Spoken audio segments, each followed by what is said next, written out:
You ever have one of those weeks where you wake up, step out on your porch, and think, well, here we go again. Let me tell you, if you ever get to feeling nostalgic for the good old days when your biggest worry was a busted fence or a sick calf, just let an HOA move in next door. I swear, nothing will age you faster than a pack of clipboard warriors with manicured lawns and smiles you wouldn't trust on a used car lot. Yeah, I said it. My name's Jed Graves, and if you'd told me 2 years ago I'd end up in a courtroom over the smell of cow manure, I'd have laughed in your face and offered you a shovel to help out with morning chores. But that's how this all started. I'm just a regular Texas rancher, 280 acres of hard, sunburned dirt, and more pride than sense, sometimes walking behind my granddad since I was old enough to carry a feed bucket. This land's been in my family since 1954, thanks to a land trust Grandpa set up long before anyone with an iced coffee and a Pinterest board thought about moving out here. We're ag preserve, not residential, not commercial, and sure as hell not part of any homeowner association. At least that's what I thought. Turns out nobody told Sage Hollow Estates. Picture this: fake stone gates, white picket fences that never get muddy, whole place looking like a model home show for folks who think cows are just for Instagram. They built those houses right up against my back fence, close enough to smell the hay, but God forbid they ever touch a bale. At first I figured let them be city folks, always find something to complain about, but they'll get bored. Turns out bored wasn't on the menu. It started simple: a Sunday morning, me patching a fence, sweat running down my nose, and there's a couple standing by my gate. Man in shiny boots, woman with a clipboard and a chirp in her voice. We're from the Sage Hollow Welcome Committee. I looked her in the eye, wiped my brow, and said, "This here's private land." That should have been it, right? Nope. She smiled wider. Would you like to attend our community improvement meetings? You ever seen a cow stare at a passing train? That was me. I told her straight. My land's been here 70 years, not under your rules. Well, the county shows you as adjacent. She tried. Adjacent ain't the same as included, I said. And that was that. Or so I thought. They kept coming. First once a month, then once a week. Always someone new: smiles, property value, alignment, visual cohesion, real corporate poetry. I pulled out my trust deed, waved it in front of them. One lady with big hair barely glanced at it. The spirit of the law is important too, she said. The spirit of the law don't sign property lines, I replied. That's when the offers started: shiny truck strangers asking if I'd considered selling, telling me the area's changing fast. One even handed me a pamphlet: when it's time to transition your legacy. I almost choked on my coffee. After that, I stopped being polite. I told the last one flat, "You set foot on my land again, you'll hear the sound of a 12 gauge before you hear another word." Next morning, what do I see folks by my cattle gate, one with a binder, one with a camera, and one with a drone buzzing my barn, just checking that your structures align with the neighborhood's appearance guidelines. I cross my arms. This ain't your neighborhood. Last warning. They didn't argue, but you could see it. They thought I was just some old country holdout.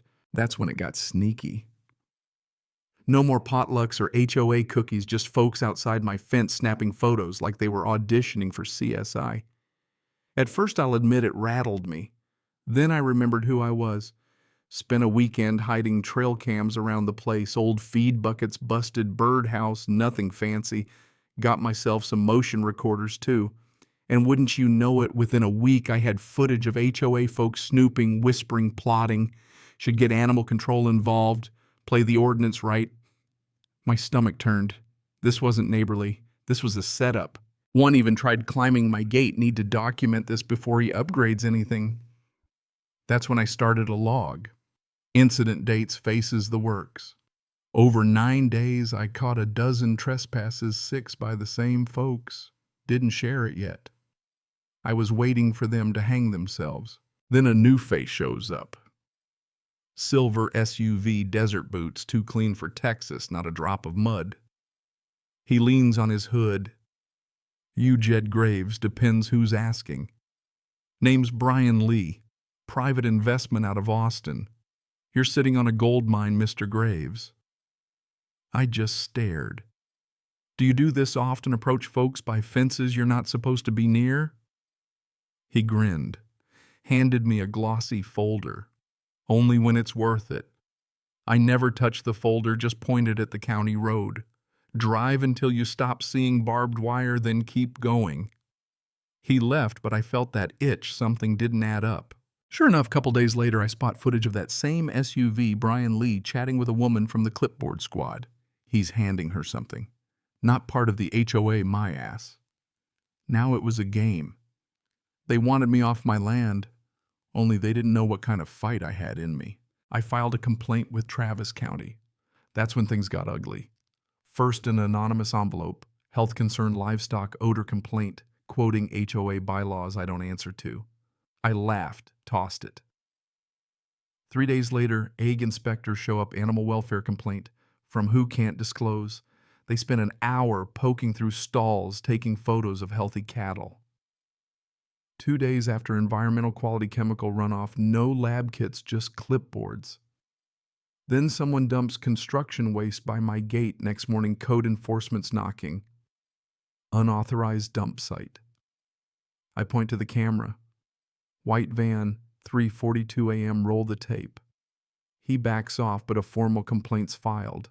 They tried to drown me in paperwork death by 1,000 forms, but then it got mean. Past midnight, dull thunk outside my steel gate, chainsawed tire tracks cutting through wet dirt, a dozen cattle missing. Spent 4 hours with a deputy herding them back by flashlight. Next morning call from Sage Hollow HOA, concerned about loose animals. "Have you considered relocating livestock?" I just hung up. That night I installed new lights, cameras, reinforced the gates, didn't sleep a wink. Then sabotage tractor tires, slashed irrigation tablets, smashed. You know that cold, hollow feeling in your chest when you realize someone wants you gone? That was me, standing in the dawn, shotgun in hand, waiting for the next move. I nearly marched over to Karen Steedman's porch right then, but instead fate sent someone better. Sheriff Avery Lawson, county cruiser, rumbling up the drive. He leaned against his car eyes on the tractor.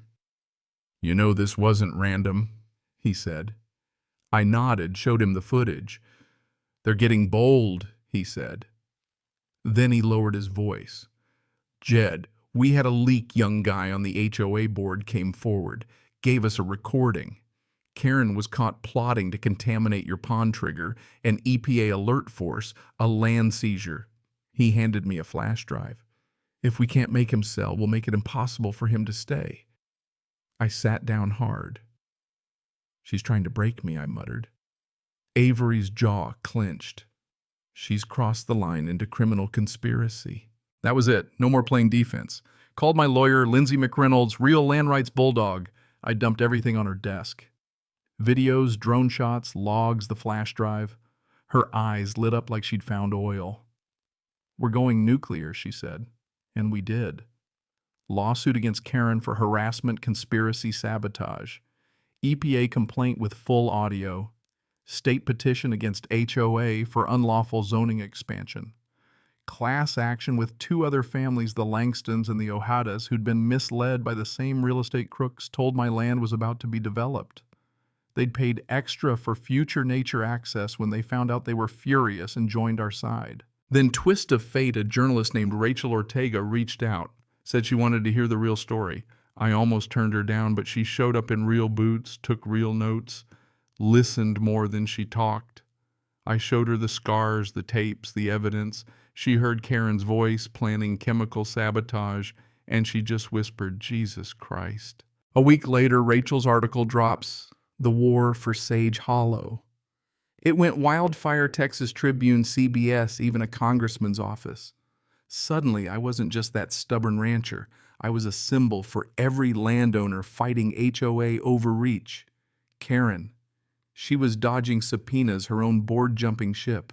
Court day downtown, Austin, real oak paneling judge with a stare that could split fence posts. Lindsay lays it all out, every visit, every drone, every threat. Plays the audio for the whole courtroom.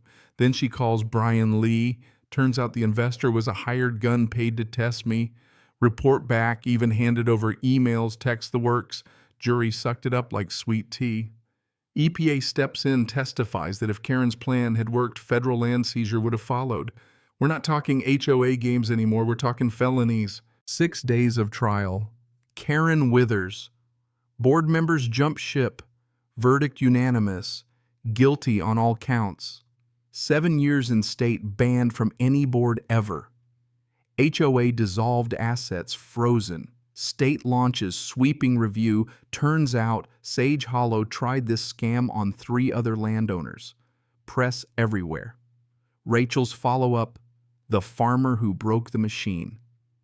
CBS NPR. I don't need to own the town, I just don't want it trying to own me. Folks from all over sent letters, photos, even a belt buckle that said private land, public spine. Never thought holding my ground would make me famous, but hell, here we are. Couple months later, fences fixed, gates tight, cattle happy. I stood by the new sign I made. If you're from the HOA, turn around. We remember you. We didn't like you. Rachel shows up for a final interview, boots dusty, notepad ready. We walk the land. She spots Brian now working for me. You trust him, she asks. Man made a bad deal, then made it right. That's more than most. We just stood there a while, quiet as Texas sunrise. Porch iced tea, sun climbing high. Think it's over, she asks. Not for them, I say. There's 100 more HOAs out there thinking they're above the dirt they're standing on. She smiles. Sheriff Avery rolls up with breakfast tacos and the morning paper. You're famous now. He grins, headline bold as brass, the farm that wouldn't budge. Rachel snaps one last photo. Me, Avery, Brian, sun rising, barn behind us, cows just grazing.